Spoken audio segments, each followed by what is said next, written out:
ನೋಡಿ ಈ ಥರ ನಾವು ಫೋಲ್ಡ್ ಮಾಡಿಕೊಂಡು ಎಡ್ಜಲ್ಲಿ ಒಂದು ಸ್ಟಿಚ್ಚನ್ನು ಹಾಕ್ಕೊಂಡು ನಾವು ಸ್ಲೀವನ್ನು ಅಟ್ಯಾಚ್ ಮಾಡ್ಕೊಳ್ಬೇಕು. ನೋಡಿ ಹಾಯ್ ಫ್ರೆಂಡ್ಸ್, ಎಲ್ರಿಗೂ ನಮಸ್ಕಾರ. Welcome back to NTA fashions Kannada. Friends, ಇವತ್ತಿನ ವಿಡಿಯೋದಲ್ಲಿ ಕ್ಯಾಪ್ ಸ್ಲೀವ್ಸ್ನ ಕಟಿಂಗ್ ಯಾವ ಥರ ಮಾಡ್ಕೊಳ್ಳೋದು ಅಂತ ನೋಡೋಣ. ಈ ಸ್ಲೀವ್ಸ್ಗೆ ಮೆಗಾ ಹ್ಯಾಂಡ್ಸ್ ಅಂತಲೂ ಸಹ ಕರೀತಾರೆ. ಈ ಹ್ಯಾಂಡ್ಸನ್ನು ನಾವು ನಾರ್ಮಲ್ ಸ್ಲೀವ್ಸ್ ಅಳತೆನ ತಗೊಂಡು ಕ್ಯಾಪ್ ಸ್ಲೀವ್ಸ್ನ ಕಟಿಂಗ್ ಯಾವ ಥರ ಮಾಡ್ಕೊಳ್ಳೋದು ಅಂತ ಇವತ್ತಿನ ವಿಡಿಯೋದಲ್ಲಿ ನೋಡೋಣ. ಮೊದಲಿಗೆ ನಾನು ನಿಮಗೆ ಈಸಿಯಾಗಿ ಅರ್ಥ ಆಗೋ ರೀತಿಯಲ್ಲಿ ಪೇಪರ್ ಕಟಿಂಗನ್ನು ಮಾಡಿ ತೋರಿಸ್ತೀನಿ. ಆಮೇಲೆ ನಾನು ಮೈನ್ ಫ್ಯಾಬ್ರಿಕನ್ನು ಯಾವ ಥರ ಕಟ್ ಮಾಡ್ಕೊಳ್ಳೋದು ಅಂತಲೂ ಸಹ ಇವತ್ತಿನ ವಿಡಿಯೋದಲ್ಲಿ ನಾನು ಹೇಳ್ಕೊಡ್ತಾ ಇದ್ದೀನಿ. ಮೊದಲಿಗೆ ನಾವು ನೋಡಿ ಈ ಪೇಪರನ್ನು ತೊಗೊಳ್ಬೇಕು. ಯಾವುದೇ ಥರ ಪೇಪರನ್ನು ತೊಗೊಳ್ಳಿ. ನೀವು ಪೇಪರನ್ನು ತೊಗೊಂಡು ನೋಡಿ ಪೇಪರ್ನ ಅಗಲ ಉದ್ದ 15 ಇಲ್ಲ 16 ಇಂಚ್ ಇರೋ ಥರ ನೀವು ಒಂದು ಸ್ಕ್ವಯರ್ ಥರ ಇರುವಂಥ ಪೇಪರನ್ನು ತೊಗೊಳ್ಳಿ. ಮೊದಲಿಗೆ ನೋಡಿ ಈ ಕಡೆನೂ 16 ಇಂಚಿದೆ, ಈ ಕಡೆನೂ 16 ಇಂಚಿದೆ. ಇದು ಮೀಡಿಯಂ ಸೈಜು ಬ್ಲೌಸ್ ಆಗಿರೋದ್ರಿಂದ ಇದಕ್ಕೆ 15ರಿಂದ 16 ಇಂಚನ್ನು ತಗೊಂಡ್ರೆ ಕರೆಕ್ಟಾಗಿ ಸರಿ ಹೋಗುತ್ತೆ. ಅದೇ ದೊಡ್ಡಳತೆ ಆದರೆ ಉದ್ದ ಅಗಲನ ಜಾಸ್ತಿ ಮಾಡ್ಕೊಳ್ಬೇಕಾಗುತ್ತೆ. ಒಂದು 18ರಿಂದ 17 ಇಂಚನ್ನು ತಗೊಳ್ಬೇಕಾಗುತ್ತೆ ನೀವು. ನಾನು ಇದಕ್ಕೆ ಮೀಡಿಯಂ ಸೈಜ್ ಆಗಿರೋದ್ರಿಂದ 15ರಿಂದ 16 ಇಂಚನ್ನು ತಗೊಂಡಿದ್ದೀನಿ. ಪೇಪರನ್ನು ನಾನು ಸಿಂಗಲ್ ಪೇಪರನ್ನು ತಗೊಂಡಿದ್ದೀನಿ.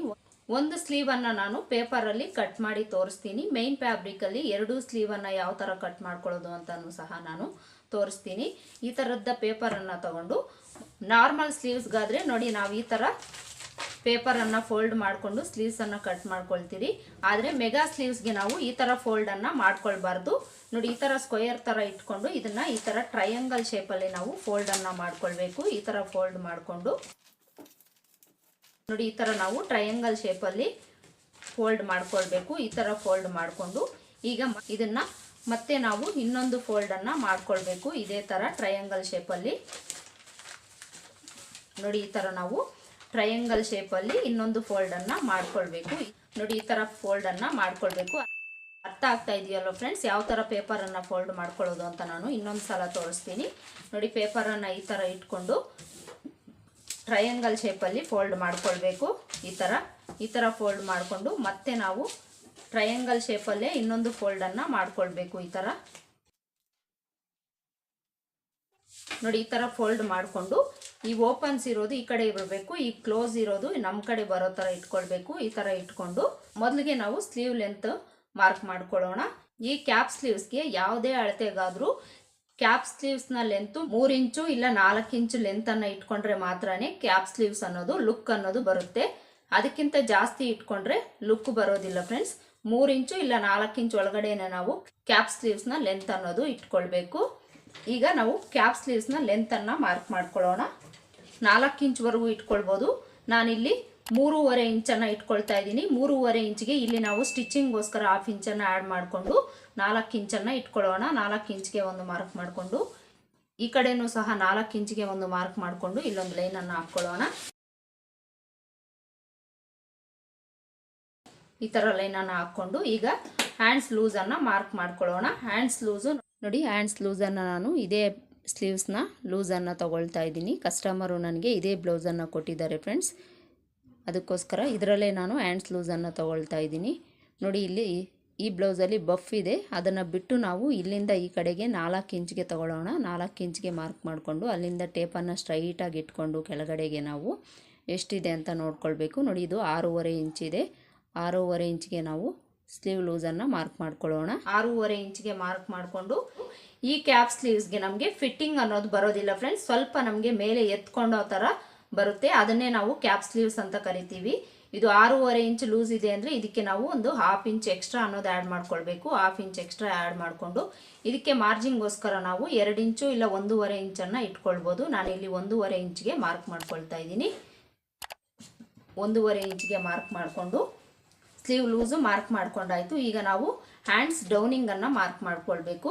ಈ ಕ್ಯಾಪ್ ಸ್ಲೀವ್ಸ್ ಡೌನಿಂಗ್ ಅನ್ನೋದು ನಮಗೆ ಯಾವುದೇ ಥರ ಅಳತೆ ಅನ್ನೋದು ಅವಶ್ಯಕತೆ ಇಲ್ಲ ಫ್ರೆಂಡ್ಸ್. ಶಾರ್ಟ್ ಸ್ಲೀವ್ಸ್ಗಾಗಲಿ ಕ್ಯಾಪ್ ಸ್ಲೀವ್ಸ್ಗಾಗಲಿ ನಮಗೆ ಸ್ಲೀವ್ನ ಲೆಂತ್ ಎಷ್ಟಿದೆ ಅದರಲ್ಲಿ ಅರ್ಧನ ಇಟ್ಕೊಂಡಿದ್ದೀವಿ ಅಂದರೆ ಕರೆಕ್ಟಾಗಿ ನಮಗೆ ಹ್ಯಾಂಡ್ಸ್ ಡೌನಿಂಗ್ ಅನ್ನೋದು ಸರಿ ಹೋಗುತ್ತೆ. ನೋಡಿ ಸ್ಲೀವ್ನ ಲೆಂತು 4 ಇಂಚು. 4 ಇಂಚಲ್ಲಿ ಅರ್ಧ ಅಂದರೆ ನಮಗೆ 2 ಇಂಚು ಬರುತ್ತೆ. 2 ಇಂಚಿಗೆ ಮಾರ್ಕ್ ಮಾಡಿಕೊಂಡು ಇಲ್ಲೊಂದು ಲೈನನ್ನು ಹಾಕ್ಕೊಳ್ಳೋಣ. ಈ ಥರ ಲೈನನ್ನು ಹಾಕ್ಕೊಂಡು ಈಗ ಆರ್ಮೋಲ್ ಲೂಸನ್ನು ಮಾರ್ಕ್ ಮಾಡ್ಕೊಳ್ಳೋಣ. ಆರ್ಮೋಲ್ ಲೂಸು ನೋಡಿ ಅಳತೆ ಬ್ಲೌಸಿಂದ ತಗೊಳ್ಳೋಣ ಎಷ್ಟಿದೆ ಅಂತ. ನೋಡಿ ಆರ್ಮೋಲ್ ಲೂಸು ಈ ಬ್ಲೌಸಲ್ಲಿ 8.25 ಇಂಚ್ ಇದೆ. 8.25 ಇಂಚ್ಗೆ ನಾವು 1/4 ಇಂಚನ್ನು ಕಡಿಮೆ ಮಾಡಿಕೊಂಡು 8 ಇಂಚನ್ನು ಇಟ್ಕೊಳ್ಳೋಣ. ಯಾಕೆ 1/4 ಇಂಚ್ ಕಡಿಮೆ ಮಾಡ್ಕೊಳ್ಬೇಕು ಅಂದರೆ ಇದು ಕ್ರಾಸ್ ಆಗಿ ಕಟಿಂಗ್ ಅನ್ನೋದಿರುತ್ತೆ, ಅದಕ್ಕೋಸ್ಕರ ಇದು ಎಕ್ಸ್ಪೆಂಡ್ ಆಗೋ ಚಾನ್ಸಸ್ ಇರುತ್ತೆ ಫ್ರೆಂಡ್ಸ್. ಅದಕ್ಕೋಸ್ಕರ ಆದಷ್ಟು ನೀವು 1/4 ಇಂಚು ಕಡಿಮೆನೇ ತಗೊಳ್ಳಿ, ಆವಾಗ ನಿಮಗೆ ಪರ್ಫೆಕ್ಟಾಗಿ ಬರುತ್ತೆ. ಈಗ ಇಲ್ಲಿ ಮಾರ್ಜಿನ್ಗೋಸ್ಕರ 1.5 ಇಂಚ್ಗೆ ಮಾರ್ಕ್ ಮಾಡ್ಕೊಳ್ಳೋಣ. ಮಾರ್ಕ್ ಮಾಡಿಕೊಂಡು ಇವೆರಡಕ್ಕೂ ಲೈನನ್ನು ಹಾಕ್ಕೊಳ್ಳೋಣ. ನೋಡಿ ಈ ಥರ ಮಾರ್ಕ್ ಮಾಡಿಕೊಂಡು ಈಗ ಇಲ್ಲಿಂದ 1.5 ಇಂಚ್ಗೆ ಒಂದು ಮಾರ್ಕ್ ಮಾಡಿಕೊಂಡು ಇಲ್ಲಿಂದ ನಾವು ಆರ್ಮೋಲ್ ಲೂಸ್ ಎಲ್ಲಿಗೆ ಮಾರ್ಕ್ ಮಾಡಿದ್ದೀವೋ ಅಲ್ಲಿಗೆ ನಾವು ಜಾಯಿಂಟನ್ನು ಮಾಡ್ಕೊಳ್ಬೇಕು. ನೋಡಿ ಈ ಥರ ಮಾರ್ಕ್ ಮಾಡಿಕೊಂಡು ಈಗ ಇದನ್ನು ಕಟ್ ಮಾಡ್ಕೊಳ್ಳೋಣ.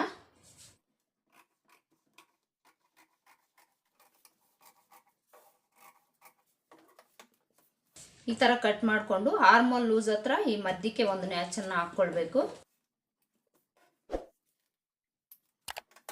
ಈಗ ಇದನ್ನು ಓಪನ್ ಮಾಡಿಕೊಂಡು ನಾವು ಫ್ರಂಟ್ ಶೇಪನ್ನು ಮಾರ್ಕ್ ಮಾಡ್ಕೊಳ್ಳೋಣ.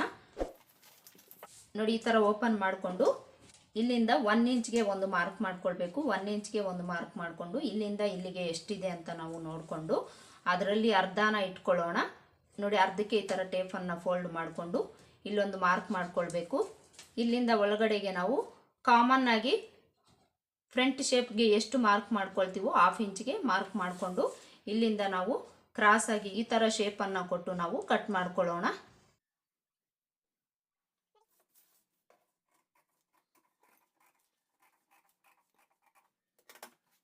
ಈ ಥರ ಕಟ್ ಮಾಡಿಕೊಂಡು ಇದು ಫ್ರಂಟ್ ಶೇಪ್ಗೆ ಅಂತ ಗೊತ್ತಾಗಲಿಕ್ಕೆ ಇಲ್ಲೊಂದು ನ್ಯಾಚನ್ನು ಹಾಕ್ಕೊಳ್ತೀನಿ.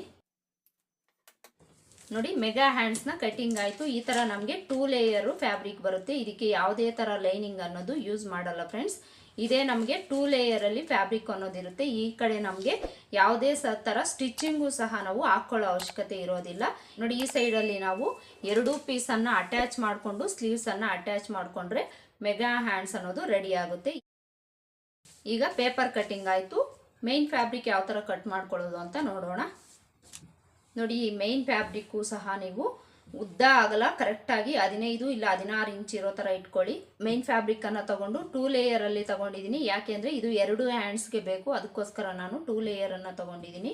2 ಲೇಯರನ್ನು ತಗೊಂಡು ಮೊದಲಿಗೆ ನಾವು ಈ ಥರ ಒಂದು ಫೋಲ್ಡನ್ನು ಮಾಡ್ಕೊಳ್ಳೋಣ.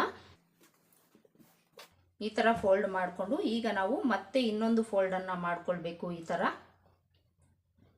ನೋಡಿ ಈ ಥರ ಫೋಲ್ಡ್ ಮಾಡಿಕೊಂಡು ಈ ಓಪನ್ಸ್ ಇರೋದು ಈ ಕಡೆ ಇದೆ, ಈ ಕ್ಲೋಸು ನನ್ನ ಕಡೆ ಇದೆ. ಈ ಥರನೇ ಇಟ್ಕೊಳ್ಬೇಕು ನೀವು ಮೆಗಾ ಹ್ಯಾಂಡ್ಸ್ಗೆ. ನೋಡಿ ಫ್ಯಾಬ್ರಿಕ್ಕನ್ನು ಈ ಥರ ಫೋಲ್ಡ್ ಮಾಡಿಕೊಂಡು ಫ್ಯಾಬ್ರಿಕ್ಕು ಆ ಕಡೆ ಈ ಕಡೆ ಹೋಗಬಾರ್ದು ಅಂದರೆ 1-2 ಗುಂಡ್ ಪಿನ್ಸನ್ನು ಹಾಕ್ಕೊಳ್ಬೇಕಾಗುತ್ತೆ. ನೋಡಿ ನಾನಿಲ್ಲಿ 1-2 ಗುಂಡ್ ಪಿನ್ಸನ್ನು ಹಾಕ್ಕೊಳ್ತೀನಿ. ಈ ಥರ ಹಾಕ್ಕೊಂಡು ನೀವು ಮೊದಲಿಗೆ ನಾವು ಪೇಪರ್ ಕಟಿಂಗನ್ನು ಮಾಡ್ಕೊಂಡಿರ್ತೀವಲ್ಲ ಇದನ್ನೇ ಇಟ್ಕೊಂಡು ನೀವು ಮಾರ್ಕ್ ಮಾಡಿಕೊಂಡು ಕಟಿಂಗ್ ಮಾಡ್ಕೊಳ್ಬೋದು. ಇಲ್ಲ ಅಂದರೆ ನೀವು ಮೇನ್ ಫ್ಯಾಬ್ರಿಕ್ ಮೇಲೆ ಡೈರೆಕ್ಟಾಗಿ ಮಾರ್ಕ್ ಮಾಡಿಕೊಂಡು ಸಹ ನೀವು ಕಟಿಂಗನ್ನು ಮಾಡ್ಕೊಳ್ಬೋದು. ಬಿಗಿನರ್ಸ್ ಆದರೆ ಮೊದಲಿಗೆ ನೀವು ಪೇಪರ್ ಕಟಿಂಗನ್ನು ಮಾಡಿಕೊಂಡು ಆಮೇಲೆ ನೀವು ಮೇನ್ ಫ್ಯಾಬ್ರಿಕನ್ನು ಕಟ್ ಮಾಡ್ಕೊಳ್ಳಿ. ಯಾವುದೇ ಥರ ಪ್ರಾಬ್ಲಮ್ ಅನ್ನೋದು ಬರೋದಿಲ್ಲ. ನೋಡಿ ಈ ಥರ ನಾವು ಫೋಲ್ಡ್ ಮಾಡಿಕೊಂಡು ಪೇಪರ್ ಕಟಿಂಗನ್ನು ಯಾವ ಥರ ಮಾಡ್ಕೊಂಡಿದ್ದೀವೋ ಅದೇ ಥರ ನಾನು ಮಾರ್ಕ್ ಮಾಡಿ ತೋರಿಸ್ತೀನಿ. ನೋಡಿ ಸ್ಲೀವ್ನ ಲೆಂತು 4 ಇಂಚನ್ನು ಇಟ್ಕೊಳ್ತೀನಿ. ಪೇಪರಲ್ಲಿ ನಾವು 4 ಇಂಚನ್ನು ಇಟ್ಕೊಂಡಿದ್ದೀವಿ.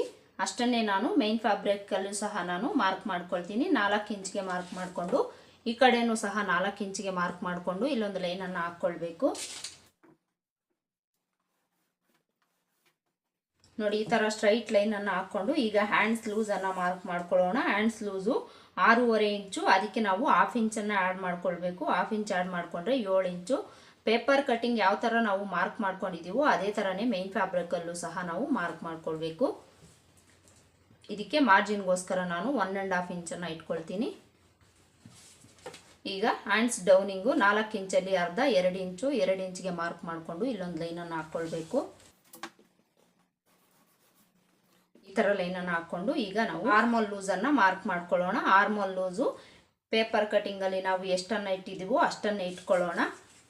8.25 ಇಂಚು ಅಳತೆ ಬ್ಲೌಸಲ್ಲಿತ್ತು, ಅದರಲ್ಲಿ ನಾವು 1/4 ಇಂಚು ಕಡಿಮೆ ಮಾಡ್ಕೊಳ್ಬೇಕು. ಇದು ನೋಡಿ ಕ್ರಾಸ್ ಕಟಿಂಗ್ ಆಗಿರೋದ್ರಿಂದ ನೀವು 1/4 ಇಂಚನ್ನು ಕಡಿಮೆ ಮಾಡ್ಕೊಂಡಿದ್ದೀರಿ ಅಂದರೆ ಫಿಟ್ಟಿಂಗ್ ಅನ್ನೋದು ಪರ್ಫೆಕ್ಟಾಗಿ ಬರುತ್ತೆ.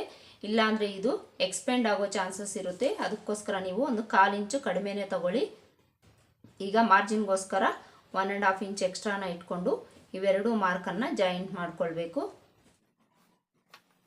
ಈಗ ಆರ್ಮೋಲ್ ರೌಂಡನ್ನು ಮಾರ್ಕ್ ಮಾಡ್ಕೊಳ್ಳೋಣ. ಅದಕ್ಕೋಸ್ಕರ 1.5 ಇಂಚ್ಗೆ ಇಲ್ಲಿ ಮಾರ್ಕ್ ಮಾಡಿಕೊಂಡು ಇಲ್ಲಿಂದ ನಾವು ಸ್ವಲ್ಪ ಸ್ವಲ್ಪ ಡೌನ್ ಮಾಡಿಕೊಂಡು ಆರ್ಮೋಲ್ ಲೂಸ್ ಎಲ್ಲಿದೆ ಅಲ್ಲಿಗೆ ನಾವು ಜಾಯಿಂಟ್ ಮಾಡ್ಕೊಳ್ಳೋಣ. ನೋಡಿ, ಈ ಥರ ಮಾರ್ಕ್ ಮಾಡ್ಕೊಳ್ಬೇಕು. ನೋಡಿ, ಮೇನ್ ಫ್ಯಾಬ್ರಿಕ್ಕು ಕಾಟನ್ ಫ್ಯಾಬ್ರಿಕ್ ಆದರೆ ನಮಗೆ ಯಾವುದೇ ಥರ ಪ್ರಾಬ್ಲಮ್ ಆಗೋದಿಲ್ಲ. ಜಾರ್ಜೆಟ್ ಫ್ಯಾಬ್ರಿಕ್ ಆದರೆ ಆ ಕಡೆ ಈ ಕಡೆ ಫ್ಯಾಬ್ರಿಕ್ ಅನ್ನೋದು ಜಾರ್ ಹೋಗ್ತಾ ಇರುತ್ತೆ. ಅಂಥವರು ಈ ಥರ ಕಂಪಲ್ಸರಿ ಗುಂಡ್ಪಿನ್ಸನ್ನು ಹಾಕ್ಕೊಳ್ಳಿ. ಅದೇ ಥರ ಮೊದಲಿಗೆ ನೀವು ಪೇಪರ್ ಕಟಿಂಗನ್ನು ಮಾಡಿಕೊಂಡು ಮೇನ್ ಫ್ಯಾಬ್ರಿಕನ್ನು ಕಟ್ ಮಾಡ್ಕೊಳ್ಳಿ ಫ್ರೆಂಡ್ಸ್. ಈಗ ಯಾವ ಥರ ಮಾರ್ಕ್ ಮಾಡ್ಕೊಂಡಿದ್ದೀವೋ ಅದೇ ಥರ ಕಟ್ ಮಾಡ್ಕೊಳ್ಳೋಣ.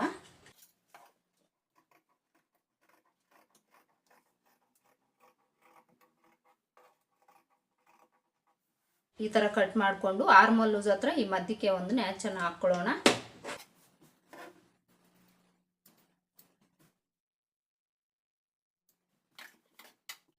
ಈಗ ನಾವು ಈ ಗುಂಡ್ಪಿನ್ಸನ್ನು ತೆಗೆದುಬಿಟ್ಟು 2 ಲೇಯರಲ್ಲಿ ಫ್ಯಾಬ್ರಿಕನ್ನು ಹಾಕ್ಕೊಂಡು ನಾವು ಫ್ರಂಟ್ ಶೇಪನ್ನು ಕಟ್ ಮಾಡ್ಕೊಳ್ಳೋಣ.